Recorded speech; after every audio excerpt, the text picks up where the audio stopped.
Well, thanks, Jay, and welcome everyone. And can I particularly welcome our special guests, Laura and Edie and Cleo and Sydney and Luna McLachlan. Great to have you all here today.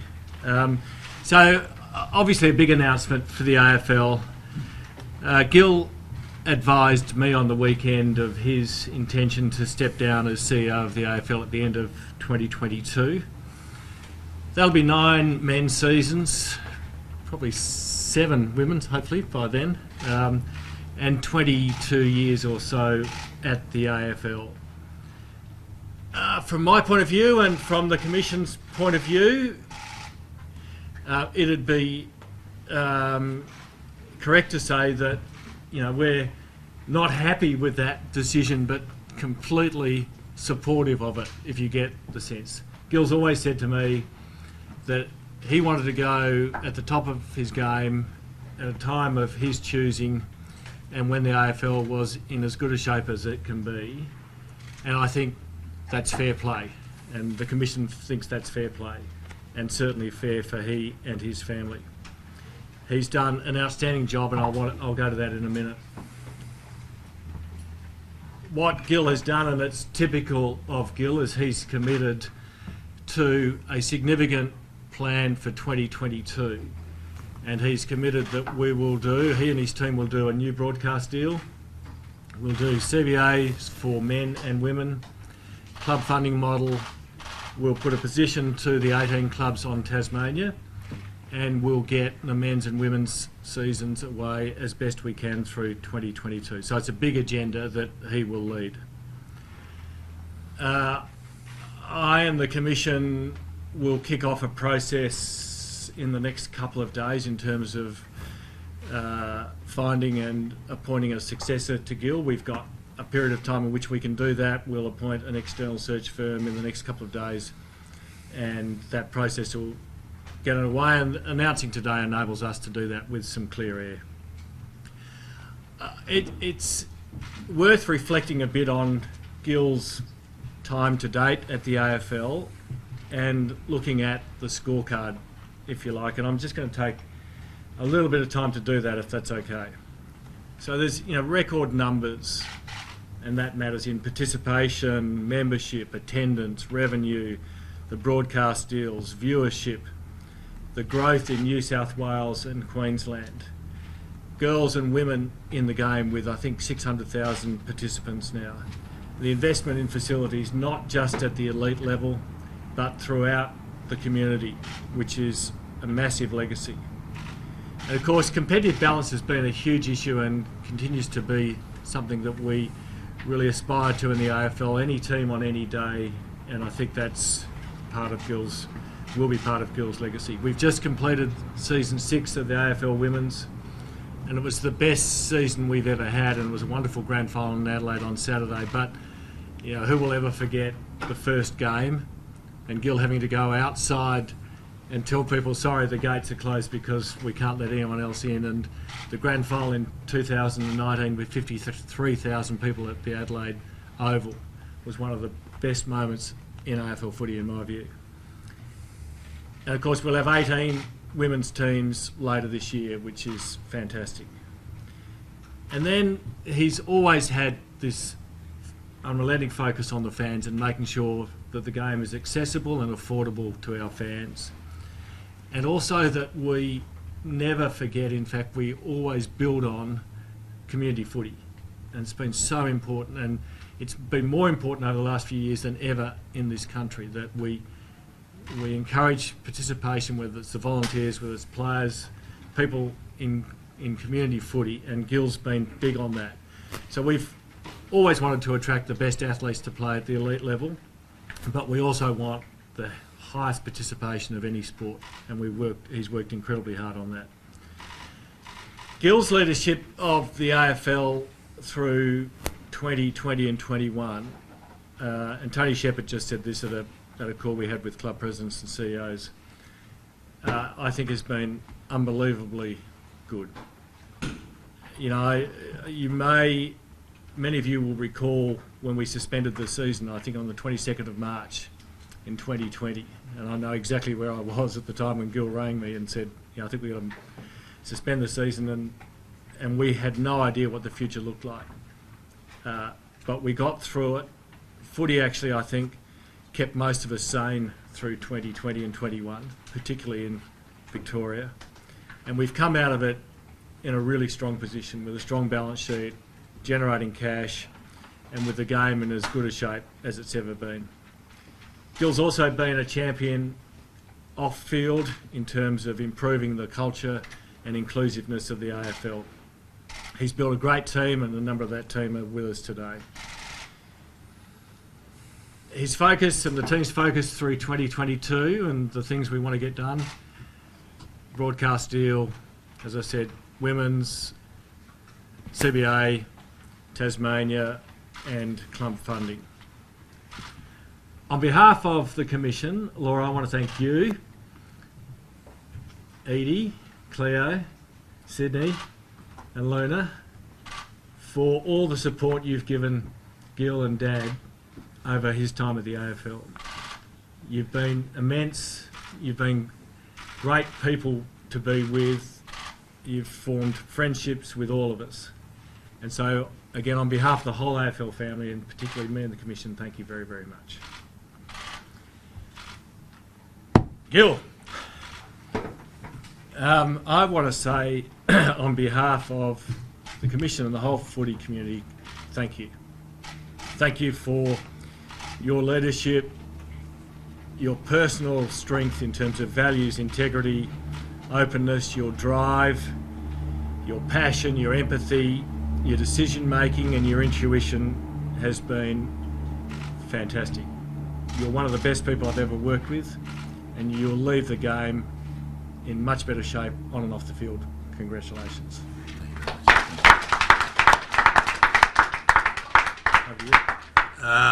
Thanks, Richard, for those very generous words.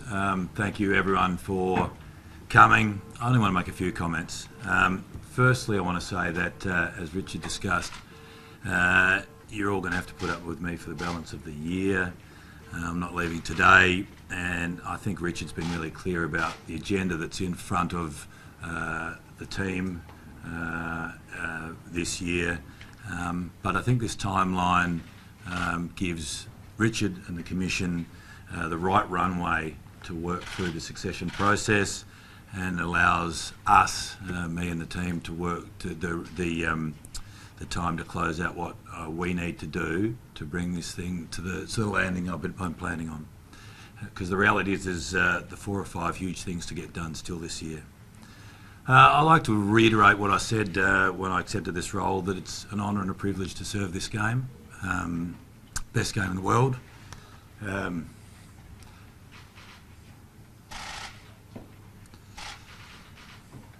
That's why everyone loves it so much.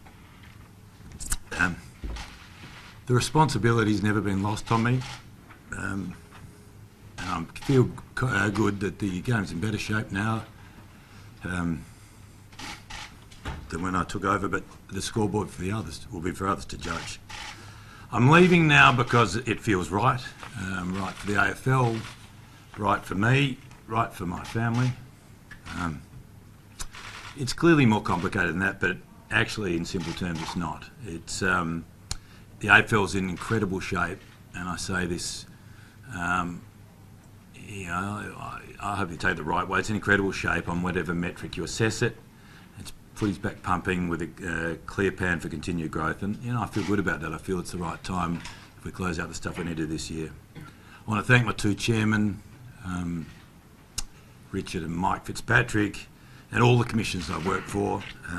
I couldn't have hoped for 2 better people to work for and to learn from, and that they're both tremendous people. Have always had my back, and applies to their wives as well, Helen and Janine. I'm pleased that they're both all close personal friends, and it applies to so many of the commissioners and their partners, and I think Paul Bassett is actually here today as well, and their partners. I've been very lucky. Clearly, it also applies to my colleagues and teammates over so many years. So many people I've worked with over such a long period are so talented, dedicated, and I have so many close friends. And the reality is the AFL's been a huge part of my life, and it's all about the people, and I'm not going to individualise. Other than to say I could never have imagined when I started that the friendships I would take from the AFL would be by far the most significant thing I'll take my time here. And it's not just to the AFL, it's across the clubs and our commercial and broadcast partners. The greatest game in the world is so because there's a bloody lot of passionate and mercurial people in and around it, and I think footy brings out the best in them. And this includes all of you, mostly. You know there's exceptions. I finally want to thank my broader family and friends for their support and counsel, but specifically my wife Laura and our 4 incredible kids, Edie, Cleo, sometimes Sydney, and Luna. Laura is a peerless mother and partner, and my last call for review on almost every issue. She's ridden every bump, been in every melee, and been part of every possession, both those on the outside but certainly those in the inside. And after such a long time, I want to thank her and the kids for being so much a part of every bit of it, and for making my life and my time here so much richer. So thank you all. Happy to take questions. When you've got your family in the front row, is that the sense of relief almost being here now, given what you've been through, particularly in the last 18 months? Yeah, there's relief, there's regret, there's everything. It's clearly an emotional day because I've spent 20 years of my life here. But I feel very good about where the league is, and I feel good about the fact that that's the right time, and I've got a plan with Richard and the Commission for this year. They can get done what they need to do. My team will do what we need to do, and clearly then I feel good that my family are looking forward to a bit of a different world going forward as well, and that's clearly been part of the decision. Gillon, you said it feels right. What happened prior to the weekend? What triggered it to it be now? Rich and I are in constant contact. I think if you've got a relationship like I do with Richard, you're talking about the future all of the time. And coming out of COVID, as we had a line of sight, we're talking about, I think Richard said he was looking at a more longer term view, and I just felt that as people came back to the football, as we closed out the grand final of AFLW, Richard and I flew to Adelaide together and we had a chat, and I just said, I think this feels right, and we come out now. Hopefully it's not a distraction to the women's grand final or to the men's season. It just felt the right time then that they could get done what they need to do this year, because it might take 6 or 7 months or whatever it's going to take to find the right replacement, and I can get that stuff done, and also I can have conversations with others and look ahead a bit with my family and with others. So I said genuinely a month ago, Sam, one day, and it just felt right on the weekend. We had that conversation. We sat in the front of a plane and nutted it out, and that was about it. So, Richard, it wasn't a phone call, it was seat 1A and 1B. It actually was. It was 1A and 1B. 1C, actually. Did you expect this conversation to be coming for a while? Yeah, as Gil said, Sam, you need an open and trusting relationship, particularly Chair CEO. It wasn't a surprise. As you'd expect, I've looked to try and push it back a bit, but as I said, I said earlier, I think it's fair play. I think I totally get it from Gil and the family's point of view, and I'll do everything I can to work with Gil to make sure this is a really successful year for the AFL. But I'll also help Gil in terms of any counsel I can be in the next phase of his life as well. Gil, did COVID keep you in the position for a bit more longer than you may have anticipated? I don't know about the Rob, because I think you sort of, there's swings and roundabouts and highs and lows of this. What was clear that once that started, that I would never have felt comfortable leaving until everything I thought was in order. And, it was a tough couple of years. There was moments there that I probably could have, if it was an option, you would have. But it's a hypothetical I'm not avoiding. I just don't know. Everyone will have their own views. I just feel good that if we're leaving this year, we do what we're going to do, where the game is, that it's the right time for the game and for me, and I'll feel good about where the game is, and that's been my primary. It's been my job, and I've taken it very seriously. As I said, it's been a real privilege and honour, and I'm aware of it every day. And then for me, you know, family and other things, it'll be time to look. It feels like it's time to look forward. Gil, you're a planner. You know, that's why you're in the role. Without COVID, do you think you would have been 2+ years chief executive? Would that have been, you know, before the 2020 hit? Would you have been thinking that? I just never thought like that, Roger. I just don't. I feel like I've had an open conversation all the time with Richard, and I've never had plans like that. You come, if you've got an agenda, you come and do it to the best of your abilities. I love working with the team I've had. I've loved our industry. I've loved every part of it. So I've never planned to be 10 or 6. As long as I've come in engaged, responding to the day-to-day, and also hopefully, as I said, as you said, planning and looking forward. And then there's obviously just a time. And I really not, as I said, there's obviously lots of little pieces, but it just feels the right time, and I can't be clearer than that. Primarily it's the right time for the AFL. I feel Richard has a slightly different view, but and obviously for me and my family, and you know, I feel very good that it'll be handed over in good shape, and whoever takes it forward's got a good platform to We've never run with. seen you this emotional. Your family look absolutely wrapped. Yeah. Decision. How hard a call has it been for you, and sort of how much has family influenced that? My wife would support me whatever I did every day of the week. So she clearly has views, but there's just no greater ally in the world than Laura, and so they are part of the decision making. There's no doubt about that. But this is my call, and it's clearly emotional because I'm leaving a big part of my life. But it's the right one. That when I stop reflecting on what I'm missing, I'll look forward, and I know it'll be another journey for us, which will be amazing. You're still young, Gil. Do you know what it is you want to get down the path of now? No, and that's fun. Well, I hope that one day will be fun when I can actually. I mean, you can't talk to anyone anything, so I have no idea what I'm going to do, Damo. But someone said to me, "You can't sell a secret," and so I have not really. I've had obviously some thoughts, but I haven't had a conversation of substance with anyone really. I mean, I had a couple of conversations, but it's a bit of a blank canvas, and that's terrifying but exhilarating. And we're not there yet. I think everyone hopefully knows that what I've said to Richard, we will do, and I don't feel that. As I said to the club presidents, with the club funding model, will be the last thing I do, so they can't, give me too hard a time because they need the money. But obviously, I'll then hopefully have some conversations along the way and shape what that looks like. But I don't know. Richard, you're invested in the organisation you're leading.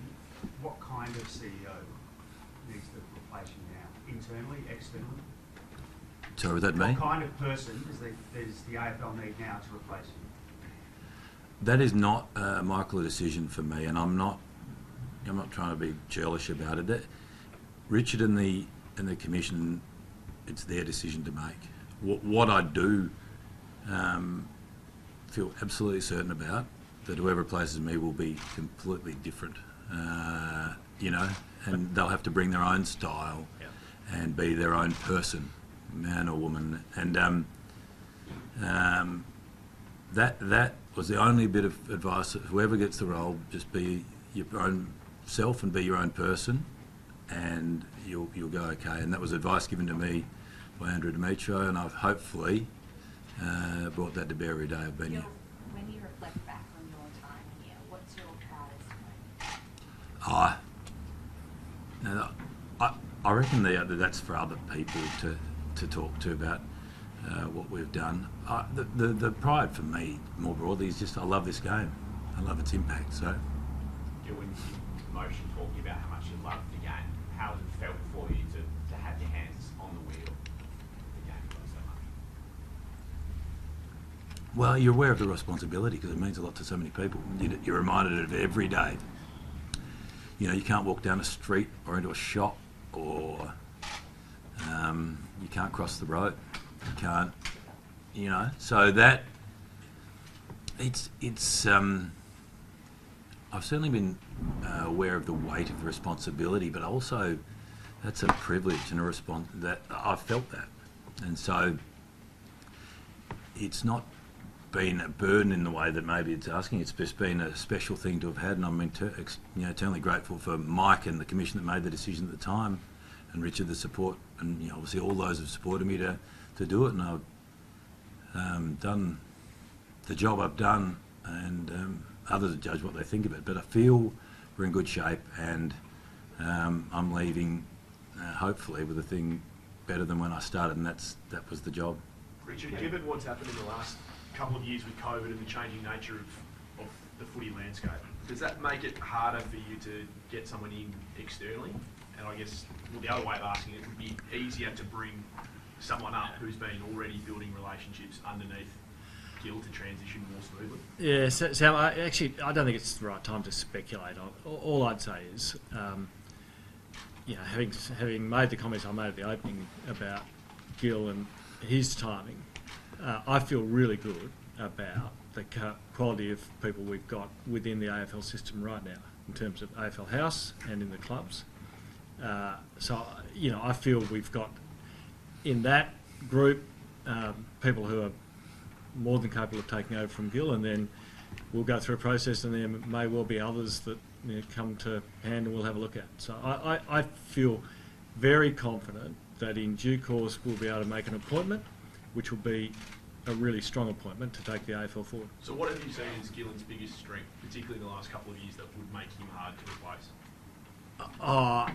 Gill's, I said earlier, his personal values, so that integrity, openness, there's not one significant thing in the AFL that he and I, when I've been in this role, haven't spoken about and discussed. But he's also his intuition. So Sam, I'd say the last couple of years, the ability to see around corners, and that's a great thing for a CEO to have, to sort of see what might be coming when it's not clear, and be prepared to make hard decisions when others are throwing their hands in the air and saying, gee, this is hard. And he did that with great aplomb, and I think we all owe him a debt of gratitude for that.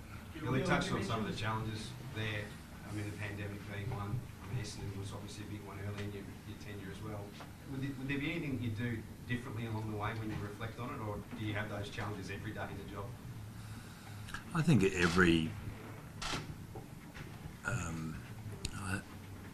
make tens of thousands of decisions. They're not all right, and there's always things you do differently. But substantively, I feel okay where we're at. That doesn't mean you don't. As I said, you make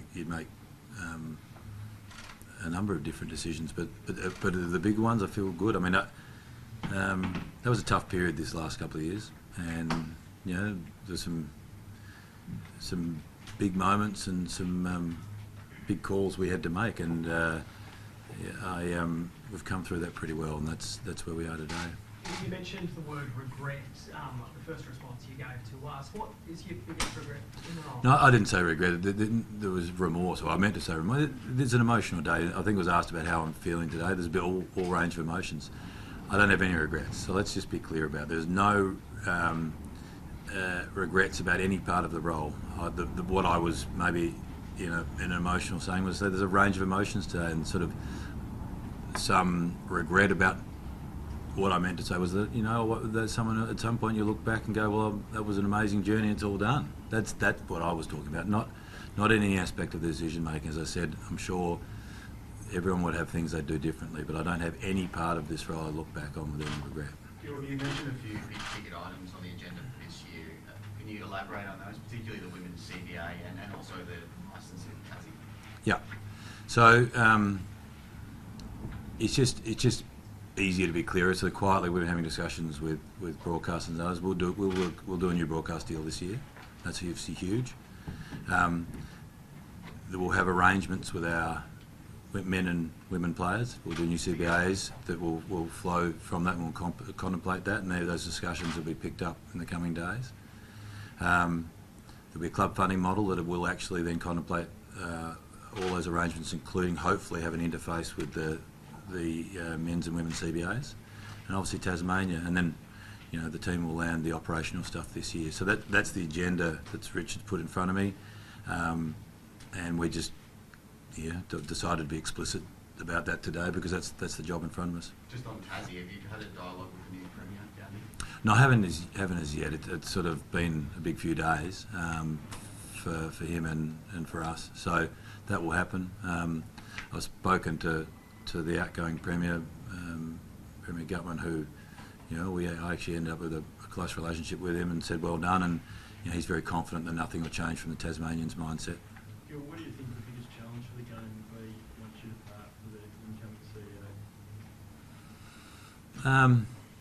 There's always the day-to-day challenges, Peter, but I did pick up the paper this morning thinking if 50 metres is the crisis of the day, we're actually in pretty good shape. Richard, have you sought a longer-term commitment from Gil in recent times, or were you happy to go as long as he wanted? Obviously, you just mentioned that you had wanted to continue for a while. Had you sought a long-term extension? No, because that's, Gil's always been really clear, as I said at the start, that, what he wanted to do, not on timing, but at the point at which he thought would be the right, time. And I know Gil well enough that he comes to that view, and I and the Commission work with him to make sure we get the best outcome around that, which I think we have. I think announced today, the rest of the year, big work plan. What about the 3-year offer this morning? Yeah, I did. He did say he was a bit emotional this morning, so I said to Brian, well, should I give him a call and give him one more chance? No, but I don't think that's Gil, and it's not me, and it's not a decision about money or time frame. It's a decision that Gil's made about when's the right time to go. I'll just pick up your question before. It's not an easy decision, but it's the right one. And that's hard. As I said, it's just been an absolute privilege and honour and a great joy to be in this role. But everyone has their day, and I feel this is the right decision, and Richard is supportive of that for the game and then for me and my family, and that makes it pretty simple, as hard as it might be to call it, and then there'll be the right time to look forward. Gil, we spoke about running decisions past Laura. Was there any that she vetoed?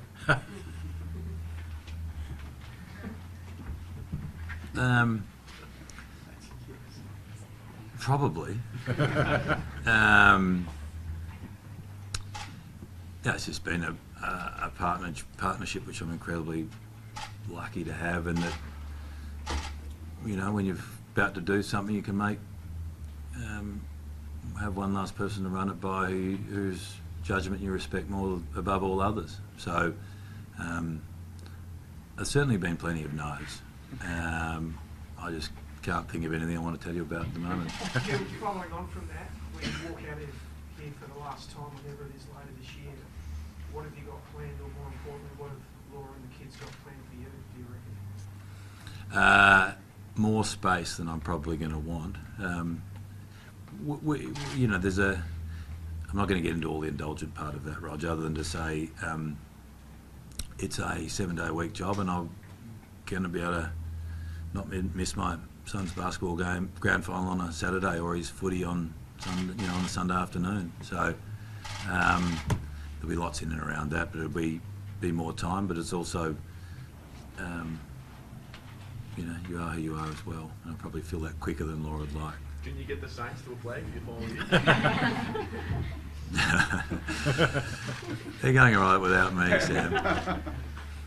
Gil, Last couple of years. what would it mean for your leadership and your legacy, your leadership, if you were to have someone from within your team now, succeed you in your position? Richard's got to make, and the Commissioner's got to make the right decision for what they see as the future. All I know, Mitch, is that there are a number of internal candidates, male and female, and I'm thrilled about that. There are a number of people who I'm hopeful will apply, and any of them who get it will do a great job in my view, but it'll be Richard and others' decision, and that'll be based on how people will go about and what they want going forward, and that's nothing to do with me. And will you be open to passing on endorsements or advice throughout the process if that's required? you know me, I don't have views on many things, Mitch. Will you outsource some of that process, Richard? Yeah, Damien, we'll appoint an external search firm, so that just helps keep a bit of distance between the Commission and me and any potential candidate, and also that, you know, they bring some capability and expertise to it, and just enables us to step back a bit. So, but you know, we'll obviously it'll keep us busy for coming up. It's the most important decision in many ways the Commission makes, I think, is appointing the CEO. So, yeah, in a sense, I'm looking forward to it because, as Gil just said, we've got really good people, and I think we'll see the best of people, as we did, frankly, when I was on the Commission when Gil was appointed. And, you know, it's worth, you know, I was reflecting last night, thinking back to Gil's presentation to the Commission when he pitched for the role. And it was a superb presentation. He outlined a plan and a strategy. He didn't pick COVID, but other than that, he got most of it pretty, you know, nailed it. And so I'm looking forward to that because, you know, this is such an important. The AFL's more than the game, as you know, and this is very important that we get it right, and so yeah, that'll be good. Richard, will you commit to being chairman for the next couple of years to see the new person in? Well, I'm on the Commission at the behest of the clubs, but my intention would be to work with a new CEO for a period of time because I think that's the right thing to do. Do you have in terms of timeline, grand final day this year, would you hope to have a successor named Richard? I'm not going to give any time frame because all that just comes back to haunt you. You know, we'll play this appropriately, confidentially, and you know we'll get to a good landing. Great, thanks everyone. We just get some vision overlay out in the ground, just like the umpires race, if you want. So thanks everyone. Thank you, Thanks Gil, thanks Richard. Well done. Good job. Thanks. Thank you. Well done. Harder than you think. Harder than you think. Well done. Come on.